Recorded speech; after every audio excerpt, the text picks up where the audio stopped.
Welcome friends, myself saptaparni from BioLive. Hope all of you are doing very well. Today we are going to discuss about a very important topic of ecology. On this topic every year comes some questions and this is a very important topic not only for CSIR net exam and also for UG and PG Zoology exams. Okay. So today we are going to discuss about Lotka Volterra model of competition. Okay. So before beginning, I would like to request you to please kindly like and share my videos if you like it, and don't forget to press the bell button given below and subscribe to my channel. And if you have any doubts, don't forget to leave a comment below, and you may also contact me through my Facebook page, Facebook group, or through my Instagram profile. The links are given in the description box. So let's begin. See, what is Lotka Volterra model of competition? It is a mathematical model which determines the relationship between two species using the same resource. Okay, when two species are using the same resource, obviously they will compete, and we can denote that situation through the equation of Lotka Volterra model. Okay, see, when two species are living separately, there will be no effect of one species on another. Okay, and they will simply follow the logistic growth of population growth equation, that is dn dt equal to Rn k minus n by k, where dn dt is the population growth rate, R is the intrinsic rate of growth, n is the population size, k is the carrying capacity of that population. Carrying capacity means the maximum number of individuals that can be sustained by that populations. Okay, so but when two species or two populations are living together, there will be some effect, okay, of one population on another population.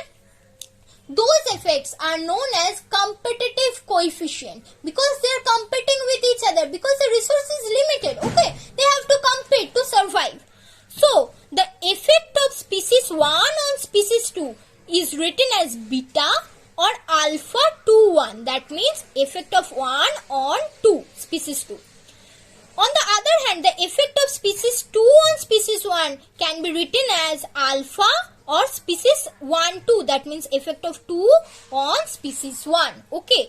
In some books you will find alpha and beta, and in some books you will find alpha 2 1 and 1 2. Here we are going to discuss about with alpha and beta. Okay. So when there are two species are living together, there will be interspecific competition, and the population growth equation will be modified into Lotka Volterra equation. For species 1, the formula will be dn1 dt equal to r1n1 into k1 minus n1 minus alpha into by k1. See, up to this, the equation is similar to logistic equation. Only alpha n2 is added here. Similarly, for species 2, the equation will be dn2 dt equal to r2n2 k2 minus n2 minus beta n1 by k2, where beta n2 is the effect of species 1 on species 2. Okay, and alpha n2 is the effect of species 2 on species 1. So, what are alpha n2 and beta n1? Let's see. Alpha n2 is the additive effect of species 2 on species 1's population growth rate. Okay, and this is the competitive effect. Alpha is the competition coefficient. That means it is the per capita effect of species 2 on species 1. So, n2 individuals of species 2 will give alpha n2 competition effect. Okay. Similarly, beta is the competition coefficient of species 1. That means it is the per capita effect of species 1 on species 2. So, the wholesome effect of species 1 on species 2 will be beta multiplied by n1. n1 is the population size of species 1. Okay. So, you have now it is clear what is alpha, why alpha n2 and beta n1 is added here in this equation to modify the logistic growth equation. Okay. So, What is competition coefficient? We have got that the competition coefficient is the per capita effect of one species on another species. It is actually a factor which converts an individual of one species into the equivalent number of individuals of the competing species based on their resource use. Okay, shared resource use. That means if you take one individual of species 1, that is equal to beta individuals of species 2. On the other hand, if you take one individual of species 2, that is equal to alpha individual of species 1. Okay, so if they give you to write the definition of competition coefficient, alpha or beta, you can write now. Okay, now coming to the main portion. See the graphs. See, when there is no interspecific competition, that means the population, there is only one species in a community, there will be no competition. Okay, then at which level the population growth rate or dn1 dt will be 0? When the population will achieve its carrying capacity, that means the maximum number of individuals which can be sustained by that population, at that level there will be no further population growth. That means at the k1 dn1 dt will be 0. Similarly for the species 2, at k2 dn2 dt will be 0. But here we are considering the interspecific competition, okay, along with intraspecific competition. So we have to combine the competition effects or the population effects of both the species.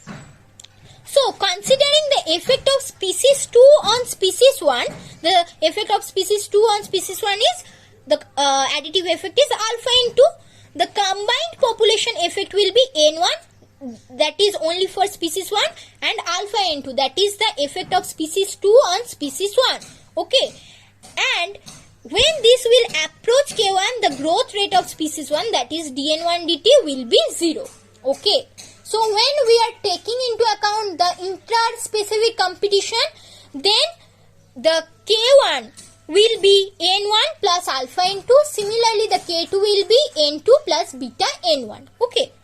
Now coming to the zero growth isocline. What is zero growth isocline? Zero growth isocline is a diagonal line, okay, for both the species, on which line, on any point, the growth of the population will be 0. That is the zero growth isoline. The red one is the zero growth isoline or ZPI for the species 1, and green and the blue one is the ZPI for species 2. See, on any point on this line, the dn1 dt equal to 0. That means population growth rate for species 1 is 0. And on any point on this line, the dn2 dt equal to 0. That means population growth rate for species 2 will be 0. Below this line, the population dn1 dt is greater than 0. That means the population is growing. Because why? Because below this line, in this area, if you take any point, those are below the carrying capacity of species 1. That means when any point is below the carrying capacity of species 1, then the population is growing. That is why we have depicted it with an arrow in the positive side of x-axis. Okay. Whereas in any point below this, similarly in any point at this area below the carrying capacity of population 2, the population 2 will increase. Okay, that means dn2 dt will be greater than 0. And above the carrying capacity, above this line, outside this line, dn1 dt will be less than 0, and here also dn2 dt will be less than 0. That means the population is declining both for species 2 and both for species 1. This is the negative side, so the population is declining. Okay.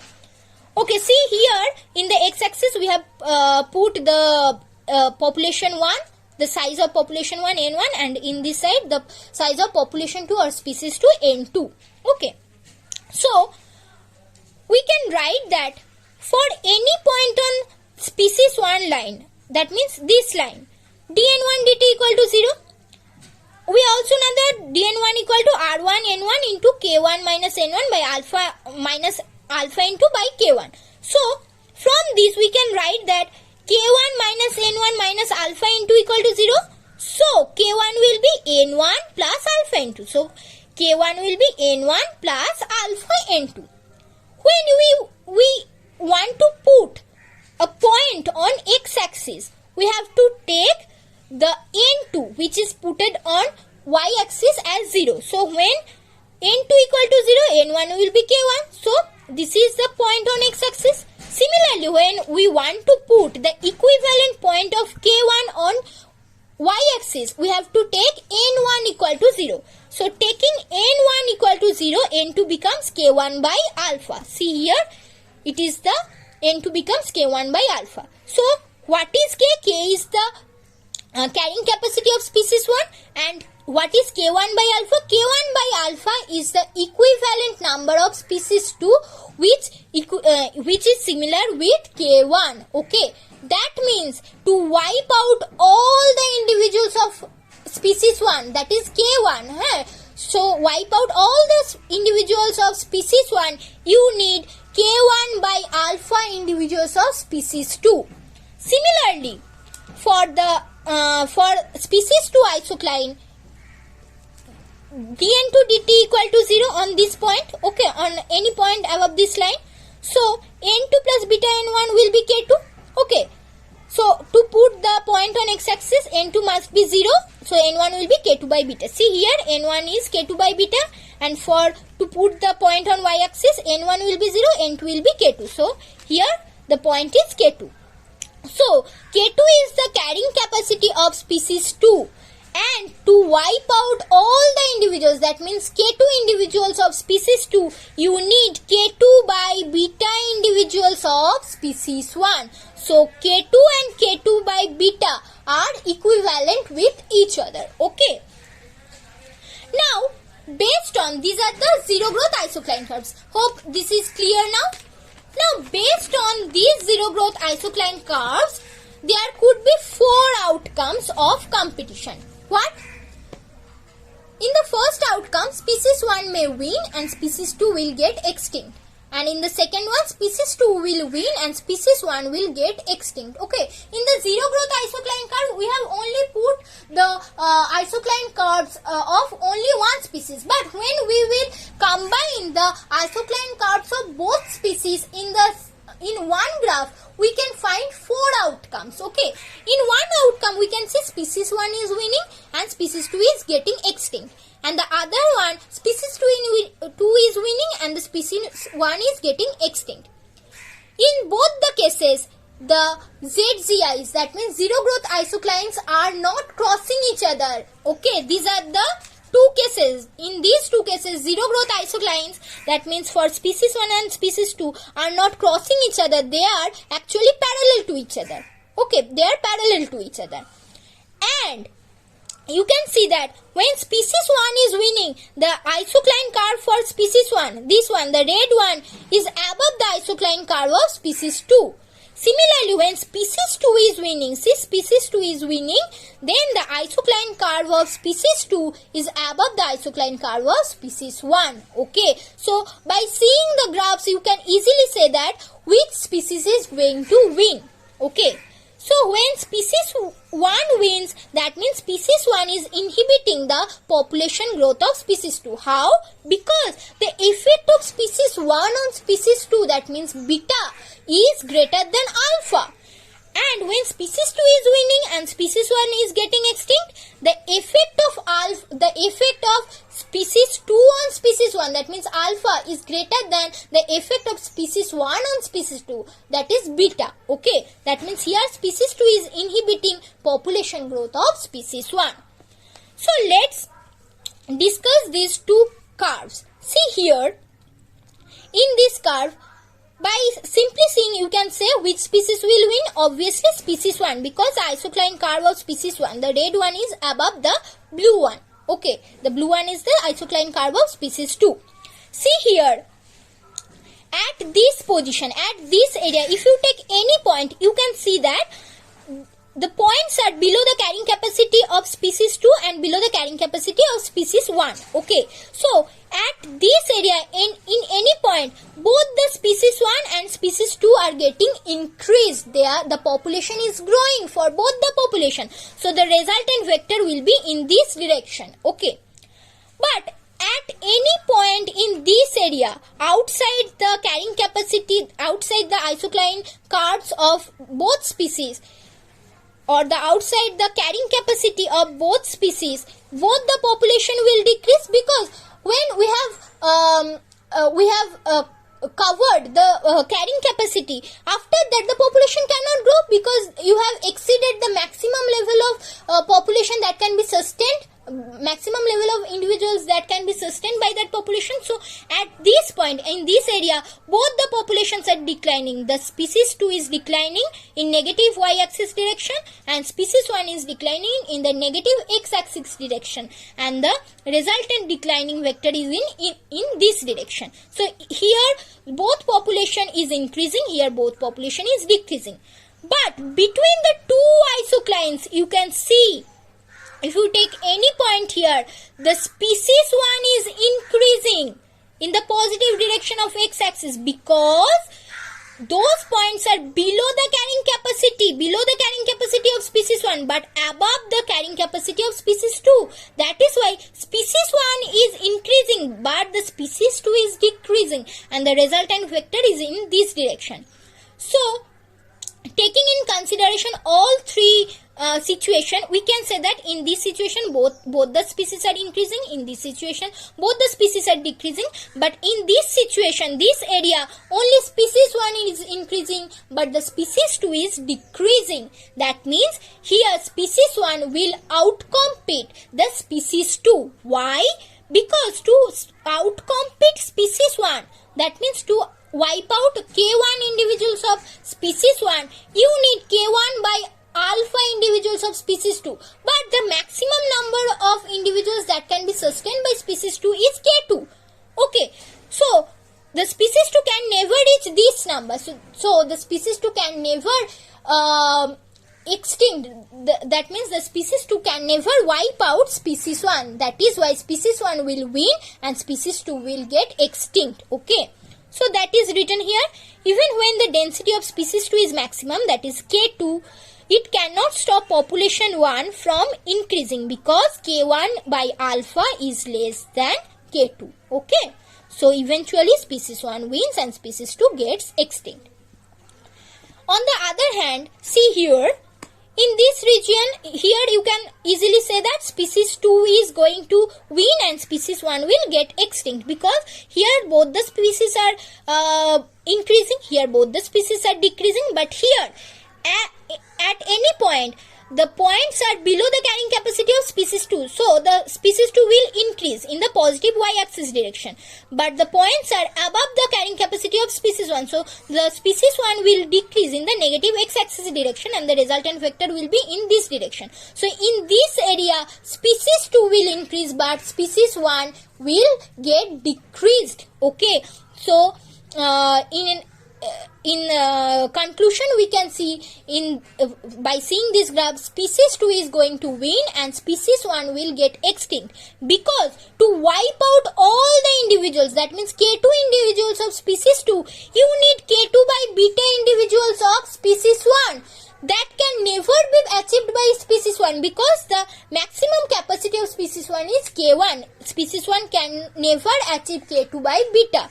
So species 1 can never wipe out all individuals of species 2. So the species 2 is going to win and species 1 will get extinct. Okay.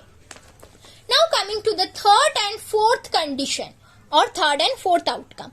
When the ZPIs will cross each other. See, it is the ZPI of species 1, it is the ZPI of species 2. Okay. Similarly, this is the ZPI of species 1, this is the ZPI of species 2. You can see in both conditions, the ZPIs are crossing each other. They are not parallel to each other. Okay. So, in this condition, in the first condition, you cannot easily say which species is going to win and which will get extinct. Okay. Why? Because see, in this case, both the species are increasing. Here both the species are decreasing. Here, as in this area, all the points are below the carrying capacity of species 1. That means below K1, the species 1 will increase. But all the points are above the carrying capacity of species 2, that means above the K2, so the species 2 will decrease. Okay. On the other hand, in this area, all the points are below the carrying capacity of species 2, that means species 2 is going to increase, but above the carrying capacity of species 1, so species 1 will decrease. So the resultant arrow will be in this direction. So here what is occurring? In this area species 2 is increasing, in this area species 1 is increasing. But see here, to wipe out all the individuals of species 1 or the K1, okay, you need K1 by alpha individuals of species 2. So species 2 can wipe out all the individuals of species 1. Similarly, to wipe out all the individuals of K2, you need K2 by beta. So which is less than K1. So you can also wipe out all the individuals of species 2 by species 1. So any one population can win, okay. But which population will win? That population will win which is most abundant, whose population size is maximum. That population will only win. So see what I have written here. K2 by beta is less than K1. K2 by beta is less than K1. So species 1 can achieve the required population density to drive population 2 to extinction. Okay. Similarly, K1 by alpha is less than K2. K1 by alpha is less than K2. So species 2 can also reach the density required to wipe out species 1. So you cannot say who will wipe out whom. Okay. Species 1 can wipe out species 2 or vice versa. But so any species can win depending on their initial abundance. The species whose initial abundance or initial population size is maximum, that species or that population is going to win in this case. So the point of intersection is known as unstable equilibrium point, because at that point also you cannot say which species is going to win. Okay, that is why it is unstable. Now the fourth condition. See here, the graph is almost similar with this graph, but if you follow the graph very carefully, observe the curve very carefully, you can find the difference. Here K1 and K2 were larger than K2 by beta and K1 by alpha. But in this graph, K1 and K2 are smaller than K1 by alpha and K2 by beta. What does that mean? That means to wipe out K1 individuals of species 1, you need K1 by alpha individuals of species 2. But the maximum capacity of species 2 is K2. So species 2 can never achieve K1 by alpha. So species 2 can never wipe out all individuals of species 1. Similarly, to wipe out all individuals, that means K2 individuals of species 2, you need K2 by beta individuals of species 1. But the maximum number that can be sustained by the species 1 is K1. So species 1 can never reach K2 by beta. So species 1 can also never wipe out all the individuals of species 2. So neither population can wipe out each other. Okay. So in this case, both population have to coexist by the niche partitioning or niche separation. Okay. They have to separate their niche and they have to coexist. And this is the stable equilibrium point of interaction, where both the population or both the species are coexisting. Okay. So let's see what I have written here. Here coexistence occurs. Neither species can extinct other or wipe out other species, because K1 is less than K2 by beta. So species 1 can never reach the density to wipe out species 2. Similarly, K2 is less than K1 by alpha. So species 2 can never reach the density to wipe out species 1. So both the species will coexist. Okay. So these are the 4 outcomes of Lotka Volterra model of competition. Okay. In the first 2 cases, either species will win, either species 1 will win, or species 2 will get extinct, or the species 2 will win and the species 1 will get extinct, and the curves, ZPI curves will be parallel to each other. But in the third and fourth condition, where K1 is greater than K2 by beta and K2 is greater than K1 by alpha, then that both the population, any population can win or any population can get extinct, but it will depend on their initial abundance or initial population size. Okay, the population whose initial size is much larger, that will win. Okay, but when there is K1 is less than K2 by beta or K2 is less than K1 by alpha, then both the neither population can wipe out other population. Okay, so the both population have to coexist. Okay, and in these two conditions, the isoclines will cross each other. In this condition, this will be unstable equilibrium point, and this is the stable equilibrium point because they are coexisting. And in this condition, one is competing with other, so these are one will outcompete other. So that is not the stable equilibrium point. Rather, it is the unstable equilibrium point. Hope you have got the idea of Lotka Volterra model. And it is now clear, and I am going to discuss about different numerical questions and conceptual questions based on Lotka Volterra model, which have come in different competitive exams like CSIR net or other exams too. Okay, in my next video. Till then, just revise the chapter which I have taught you now, and for the time being, thanks for watching and happy learning.